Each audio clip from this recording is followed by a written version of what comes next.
Next brilliant guest, the former MEP, Brexiteer. I'm going to call him political commentator as well, Ben Habib. Welcome, Ben.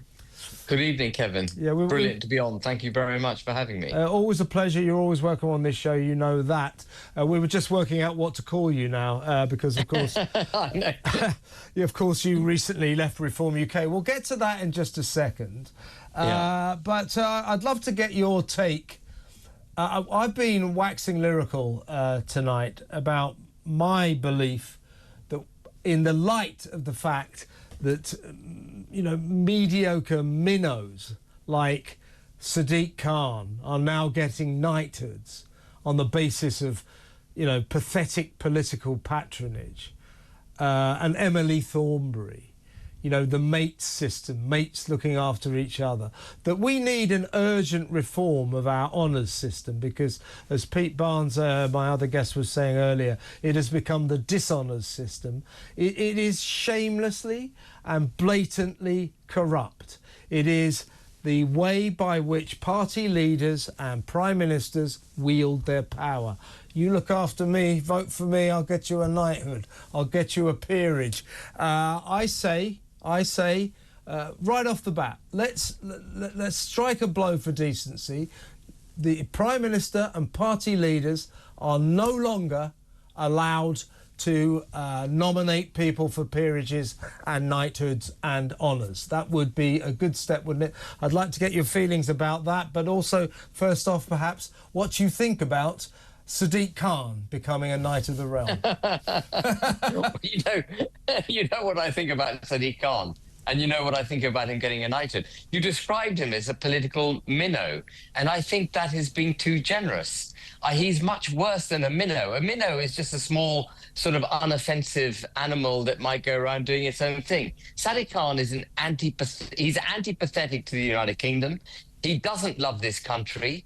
He's basically a racist because he would have 40% of the minimum. By his own declaration, he would have them from ethnic minorities. His office put out a photograph of a white couple and their two children, saying these people do not represent London. He is the one that said that immigrants built London. They didn't. It was built by, you know, British people, as far as I'm aware. He's the one who established a committee to determine which statues of our great and good that delivered this country to the fantastic position in which we now find ourselves, giving people like Sadiq Khan a platform. He established a committee to determine which of those great individuals of our past should be taken down. This is a mayor who is charged with a limited set of duties, one of which is obviously making sure that TfL works. It had to be bailed out. Crossrail was 4 years late, or 3 or 4 years late, £5 billion over budget. He is charged with the responsibility of the Metropolitan Police to some degree, and the Met is clearly failing to do its job. Knife crime is up, serious crime is up, petty crime is up. We have Palestinians on the streets every day of the week. He's also charged with ensuring that council taxes are, you know, reasonably low. Every year we've had record increases in council taxes. This is a man who has singularly failed in his job as the mayor of London, and, as I said, holds this country in contempt, holds the natural indigenous population, for want of a better description of this country, in contempt. This is a man who should be nowhere near office. He should certainly not be rewarded with a knighthood, which is the highest recognition outside the Lords, which is a different thing. But the highest recognition. As I said, I said last night, Ben, I would love to hear from the many bereaved relatives of the poor people of London who have been stabbed to death on the streets of this city while he has been the mayor. He has been outrageously ineffective in doing anything about this. He hasn't bothered to do this. Meanwhile, just drones on and on about ULEZ and clean air and making this the greenest. I forgot about ULEZ. See, in my diatribe, I forgot about ULEZ. Yeah, absolutely. ULEZ. I mean, it's an assault on the working class of this city. It's unbelievable. Yeah, the man's an orphan. He's a menace. Yeah, but so just quickly, because I do want to get onto reform in just a second. Do you agree with me that we should take away the power of patronage from prime ministers and party leaders? Because I think that is the epicentre of political corruption in this country. I totally agree with you.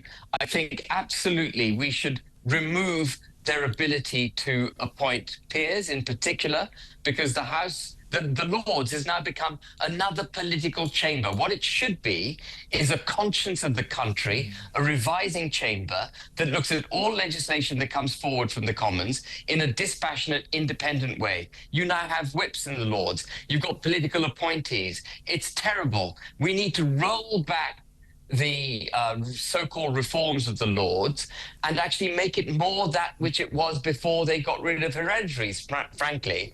And as far as, order of the British Empire is concerned, all the honours that come from our historic imperial past, they need to be given out by independent bodies for people who've done stuff over and beyond their call to duty, over and beyond the jobs that they do on a day-to-day basis, and judged. They should be exceptional people who've done stuff for this country that goes way beyond the normal calling. And Sadiq Khan is clearly a failed individual. He's failed in all his goals. I know he's been elected 3 times as Mayor of London, but being elected in itself shouldn't be worthy of getting a knighthood. Well, we know Londoners, in terms of Sadiq Khan, are turkeys who vote for Christmas.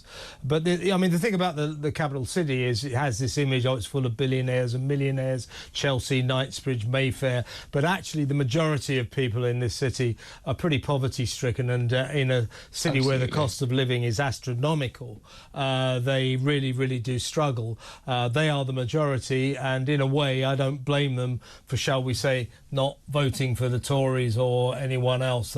They go to Labour. That's why he prospers, as it were, but he doesn't deserve it. Well, let's move on, Ben, because I wanted to get your take on what you might call the rise and rise of Reform UK.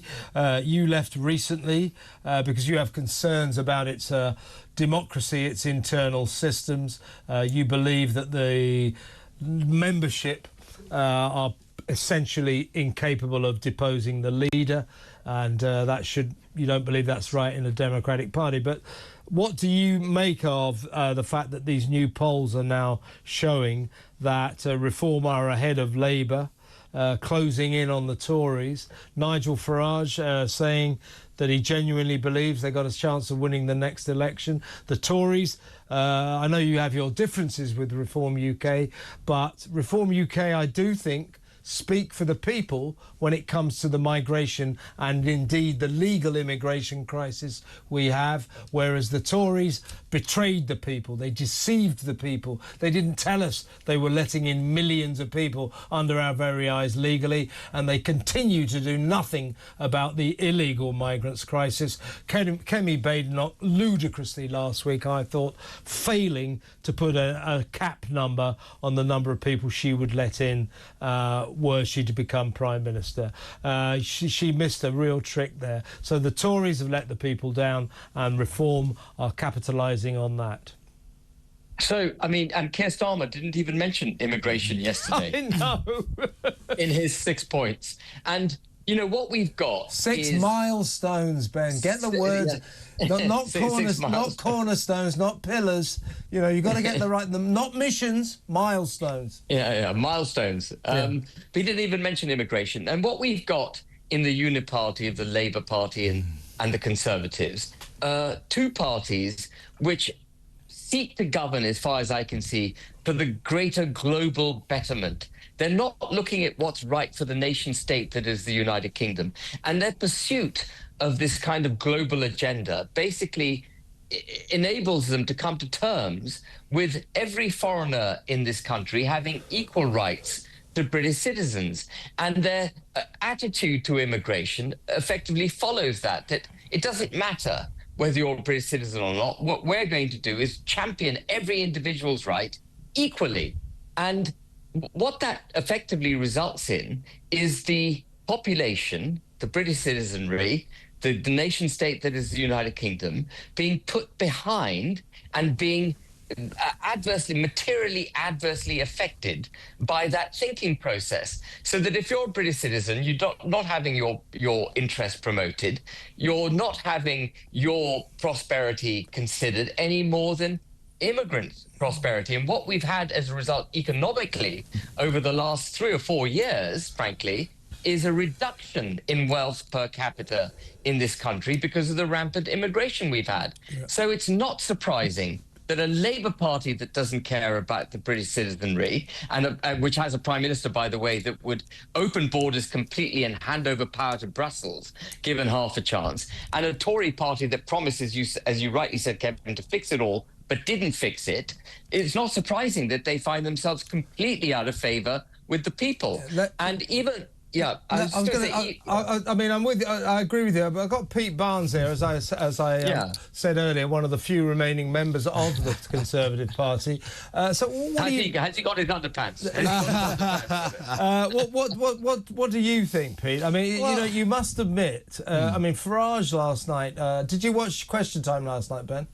I watched your friend Farage was on there, but I mean he was pretty powerful in shooting down the Tory, and the Tories really have got no excuse. Well, I don't disagree with anything of what Ben's just said there realistically, but then I don't just look at this polling, I look at actual election results that have been happening in the background since July. There's been over 101 different council seats have come up for by-elections, and the Tories have been winning the vast majority of them. They've taken over 14 councils control, while the Labour Party have lost 9, and the Reform have gained 1 or 2 councillors. You know, I find it fascinating that the same people who run around saying all these polling companies are against us and all the rest of it, at the minute there's one that suddenly puts them ahead, they're definitely right. This one's the right one. I mean, I have to admit there is a little bit of they're on the money there. Yeah, that one's bang on, and you know the momentum is behind them. The Reform have held between 18 and 23% in the polls since July. You know, they completely messed up the Jeremy Clarkson thing. Not getting him for the farmers thing was a huge PR disaster. They've had the Elon Musk stuff the other night that was just painful to watch. Yeah, you have Nigel Farage running around on Question Time making these great powerful speeches, but that seems to be all they've got. Yeah. And again, I go back to the point, I'm not against reform. I just want a dose of reality as to where they actually are. What I would say, by the way, what I would say is, first of all, Ben is certainly not here to talk for reform. But what I would say, I actually agree with Ben on a vast majority of what he said about reform, actually. Absolutely. But what I do think, and this is where Reform are doing well, is Nigel Farage, for all his faults that I'm sure you have opinions about, Ben, he can speak human.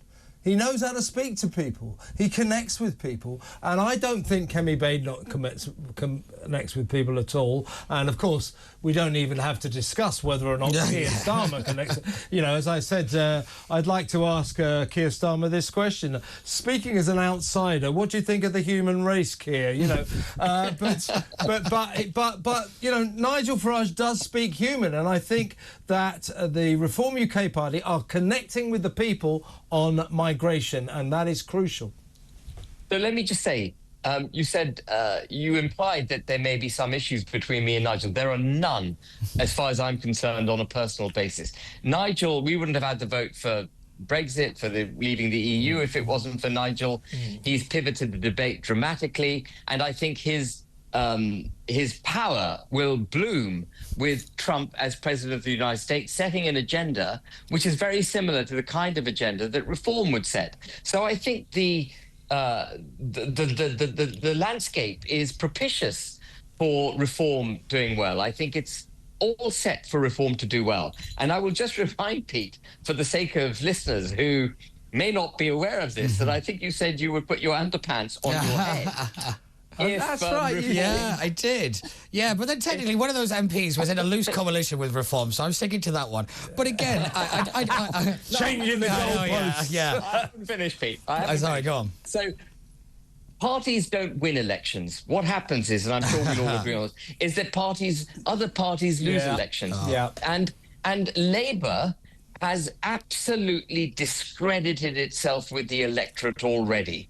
if it can survive 5 years, that would be quite something. And a lot of people would be saying, actually, Ben, they've got 175 majority, they will survive 5 years. Let me tell you, if the people rise up, Labour will fall. And then it becomes a question of, will the people trust the Conservative Party that has promised so much before but not delivered? Or will they go to Reform that is basically stuck true to its ideology? And Reform has always been about proper borders, the sovereign democratic unit that is the United Kingdom, British interests first, British people's interests first, and people will understand that and they'll trust it. And so I think Reform may win the next election because the Uniparty won't be able to gain the trust of the British people. Well, and I think, you know... Yeah, with you, Ben, I get that point. Just very quickly, because I've got to go to break now. Pete, I mean, can Kemi Badenoch actually get the people of this country to forgive the Tory party for 14 years of catastrophic betrayal? They lied to us, they deceived us, they still won't do anything about the illegal migrant crisis, but the fact that, you know, in the last 2 years alone, they've let in 1 3/4 million people legally, you know, almost, you know, before our very eyes without us noticing. The fact that they've done that has infuriated people. I agree. It's a historic betrayal. Yeah, I think she has an uphill battle is an understatement, but you're right, the parties do lose elections, and when those voters are leaving the Labour Party, they aren't going to reform. That is what we're seeing in the polling that we're seeing, the actual results on the paper. I think you're only saying that because you're addicted to the two-party system. I think that we might be at one of those turning points. It's not me that's addicted to it. It is the electorate. It's the electorate that's addicted to it. And the results show that they are going to the Tories. No, you just think, well, they don't like Labour, they'll vote Tory. No, I'm not saying it. I'm showing you the facts of it. I'm showing you the facts of the matter. Nobody believes the polls unless you're in Reform UK right now. This is the election results of local by-elections where the Tories were winning without a leader, without policies. They were still beating Reform. That says everything, that the brand of the Conservative Party is still stronger than Reform. All right, well, we'll leave this debate while we are lost in admiration.